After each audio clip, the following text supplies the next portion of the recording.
he is, God, he has got so much damn potential. He definitely does.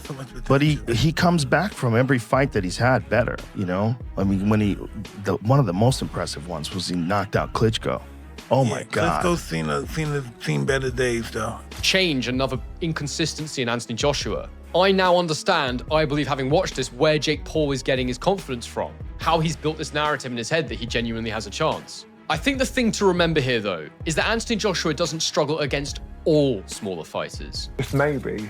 This might be his last fight, getting in there with Anthony Joshua and getting knocked. Joe Rogan and Mike Tyson break down the Jake Paul versus Anthony Joshua fight, highlighting the key differences between both fighters. Tyson emphasizes that Joshua must control his punches because Jake is nowhere near his level. Rogan describes Joshua as one of the scariest men in boxing, while also noting the risk Paul is taking by facing someone this powerful, especially considering Paul has only fought retired or older opponents in exhibitions. It's one of the craziest propositions of all time.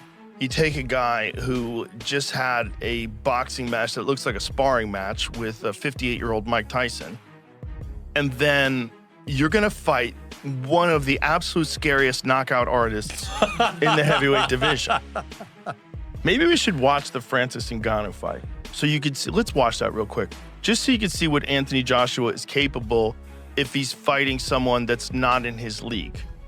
Okay, look, Usyk beat him, and he beat him twice, and Andy Ruiz caught him in the first fight and dropped him and stopped him. It was spectacular. Andy Ruiz is super fucking talented. Usyk is perhaps the great. The host of the Wade Concept explains that for Jake Paul, being knocked out by a single punch from Anthony Joshua is actually safer than absorbing repeated hits over 8 rounds.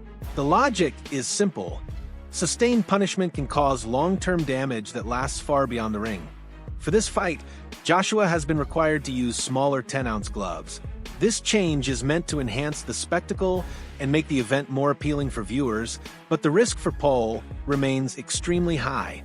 Joshua's power is already well documented, and reduced padding only increases the likelihood of a knockout. The gloves may be a technical adjustment, but they do not erase the massive gap in strength, experience, and skill between the two fighters, ensuring that every punch comes with serious consequences for Paul. There really is only one outcome that can hurt Jake in this scenario, and that's that he gets viciously knocked out. Or he gets beat up really bad for 8 rounds and then viciously knocked out. I saw Nikisa talking on Ariel Helwani's show today about this, about like how it's not necessarily something they're worried about that Jake gets knocked out, because he's not afraid of the one-punch knockout as much as he's afraid of like Jake getting beat up for 8 rounds badly and it, you know, causing some real cognitive damage. And there is science behind the fact that the more repeated head trauma is the more dangerous thing about pro boxing, because those gloves, you can get hit, you get 8 to 10 seconds to stand, and you can repeat it 2-3 times in the same fight, just absorbing punch after punch. So in the totality of Jake getting like knocked out cold, is that the worst thing possible for his health? I mean, who knows, dude? You could have a freaking brain aneurysm when you get hit off one shot from a guy like AJ. Again, knock on wood, you don't want to see any of that happen. If his career ends because AJ hurts him badly, then yes. But if it's a knockout where Jake is able to then continue fighting, people will still watch. It may not be as big as the AJ fight, but he still has an opportunity to make money in boxing. Again, the only way it wouldn't be the case is if Jake got like permanently injured from this fight, which is part of the reason that they take this fight, is because Jake doesn't really have anything to lose here, outside of, again, the bodily harm. You know, you fight a guy like Tommy Fury again, which I want to see, I think is more competitive, but doesn't bring the eyes that AJ does. So again, this is the entertainment business, and these Netflix fights are made for a massive audience. But you lose to Tommy Fury again, even by decision, that deflates Jake more than a knockout from Anthony Joshua. A loss to KSI deflates Jake more than a loss to Anthony Joshua. This is a perfect, even if Jake would have gotten just schooled by Gervonta Davis, it would have deflated him more than a knockout, I think. Yeah, it's a lot of risk, a lot of reward, but as far as your marketability, as long as you don't get permanently injured, which is a big if. Nakisa Badarian explains the reasoning behind choosing Joshua as Paul's opponent. Because the fight is being documented for Netflix, the organizers needed a matchup that would create maximum visual and narrative impact. They had to consider several factors, including fighter profiles, media appeal, and audience expectations. Anthony Joshua met these criteria perfectly. He is a recognized world champion with international acclaim. making the bout highly marketable. His presence elevates the stakes, creating a storyline that is compelling for both viewers and promotional partners. The Netflix documentation amplifies every aspect of preparation and the fight itself. And, Jake Paul being Jake Paul, he wanted to focus on the biggest, baddest names possible. That included Terrence Crawford. That included Ryan Garcia. That included Tommy Fury. That included AnthonyJoshua. And we probably had, 30 or 40 names that we kind of reviewed. And I will say at least 12 or 13 names that agreed to do the fight. Some within the 2-week period, actually. But from a Netflix perspective, they were very keen on Joshua. They were interested on Crawford. They were interested in Ryan Garcia as potential opponents for Jake Paul. They were interested in Tommy Fury at some level as well. And the one that Jake gravitated towards was AnthonyJoshua. Once it became clear Ryan couldn't do the fight as well, Ryan was also something that he was interested in doing. And the deal came together mostly because Jake mentioned this as of March of this year, right? That's the first time he was on a podcast and said, I think I can beat AnthonyJoshua. Everyone laughed. At the time, Eddie Hearn said this is another, media attention-seeking moment for Jake Paul. I made it clear then to Eddie and to the media, Jake was serious and we wanted to do it in 2026. We had further conversations with Matchroom in July of this year with the understanding that if Jake got through Tank Davis, and even though that was an exhibition, it was very much structured to be a real fight in every way, shape, and form, then we would look to make Jake versus Joshua in 2026. So that gave us a head start in terms of trying to come to an agreement with Matchroom and AJ, and we were able to get it done. I just want to ask about a couple of those names that you mentioned. Garcia's interesting because a day or so later, Oscar De La Hoya said, he's a DAZN fighter, this ain't happening, and of course we know there's no bigger DAZN name. Nakissa Baydarian explains the reasoning behind selecting AnthonyJoshua as Jake Paul's opponent. Because the fight is being documented for Netflix, the organizers needed a matchup that would deliver maximum visual and narrative impact. Joshua checked every box. He's a globally recognized former world champion, internationally respected, and instantly marketable. His presence raises the stakes and creates a compelling storyline for viewers and promotional partners. Netflix's involvement amplifies every step of the build-up and the fight itself, turning it into a high-level production. I think that this has been a misstep from Jake. I think he wanted to make his partners at Netflix a little too happy, and he's gonna walk into it. But look it, he loses to AJ. Where does he go from here? Who does he fight? You gonna go back down to 135? The problem is not that he loses to AJ. The problem is the way he's gonna lose to AJ might be life-changing.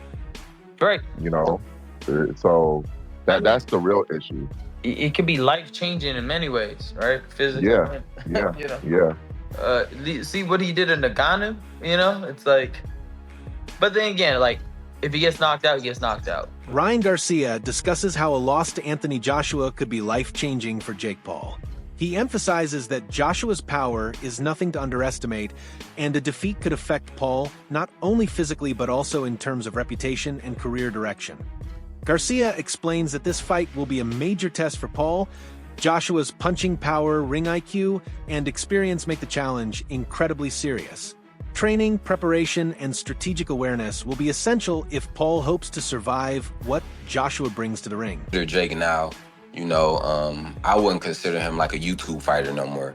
I feel like he put in the time. He gotten better throughout all his fights. He done got better throughout all those fights, But it's still when you fighting fighters who actually done it for their whole life, it's a little different. If that fight happened, it'll be a good money fight. It'll be a good money fight. But that's a tough task for, Jake going to get that big ass heavyweight AJ. I know AJ personally, so that's a tough task. Frank Martin notes that although this fight promises huge financial rewards, it remains an extremely tough challenge for Jake Paul. Money does not reduce the danger. Martin stresses that this is not just a money fight. The stakes are real. Paul is facing a seasoned, powerful fighter with years of elite-level experience. No amount of promotional hype or celebrity influence can replace what Joshua brings. The financial benefits are big, but the physical and reputational risks are just as significant. For AJ, I'm stuck in betwixt and between, because nobody on this green earth would actually turn down 50, 60 million to fight Jake Paul. And people that don't like this will probably watch it because they want to see Jake Paul getting knocked out. So what's it say about AJ and what's it say about Jake Paul? I think I was thinking upside down. For AJ, I thought, Mama's cashing out. He's cashing out because he's going down this mimic line. But I thought, in reality, is he? Realistically, he's thinking, you know what? This big mouth YouTuber stroke boxer has the cheek to call me out. I'd be pissed off at that, if I'm honest with you. I'd be upset if I was AJ, thinking, that's disrespect, man. You think you can deal with me? But he didn't. AJ was jovial and he commended Jake Paul's business acumen, saying, we've sat down, the deal's been done. But still, it just leaves an odd taste in your mouth. So as long as AJ gets the job done, and I mean gets the job done, shows his world-class pedigree and wipes this boy out, then everybody's happy. But how does it enhance his career?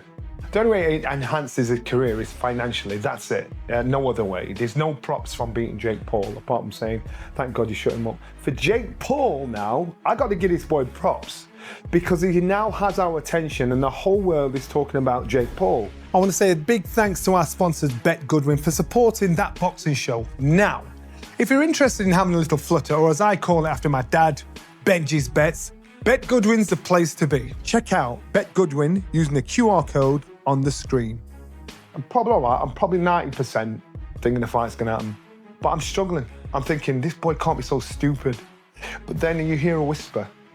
You hear a whisper that Jake Paul himself might be cashing out. Because the big purses that he's pulling, fighting these has-beens or ex-fighters, they're dropping slowly but surely. So maybe, just maybe, this might be his last fight. Getting in there with AnthonyJoshua and getting knocked out.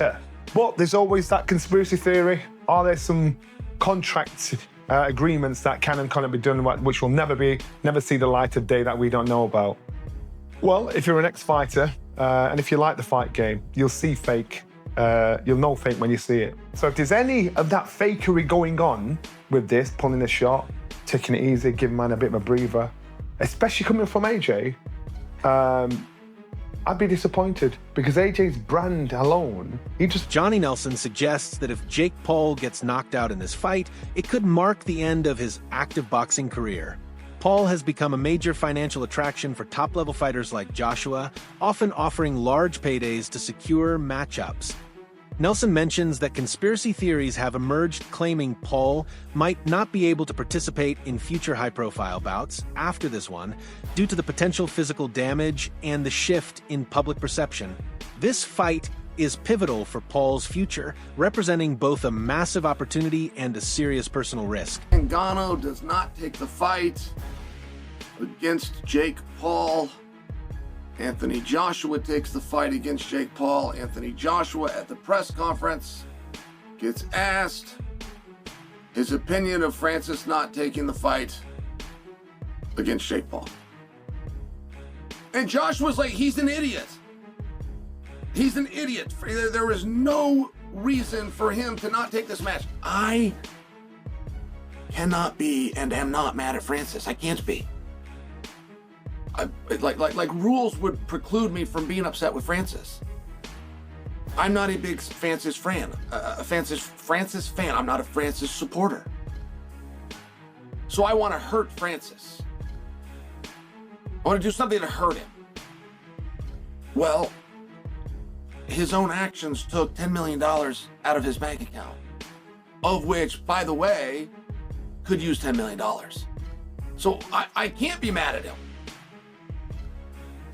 If I teased him and by God, get in there and he go, oh my gosh, I heard Chael and I heard from all the Eagles and what was I thinking? And Joshua's out and this is my chance of redemption. Hey, put me in, Jake. That would then help him. That would be positive for Francis. That would create envy as well as jealousy from outside observers like me. But I will tell you, trying to break down and understand how we got to this conclusion is mind-boggling. You ever met a writer? Your whole life, have you ever met a writer? Maybe went to college for it and they're a writer. Do you want to know the hardest thing in the world that person's going to have to do to make money? Find somebody to pay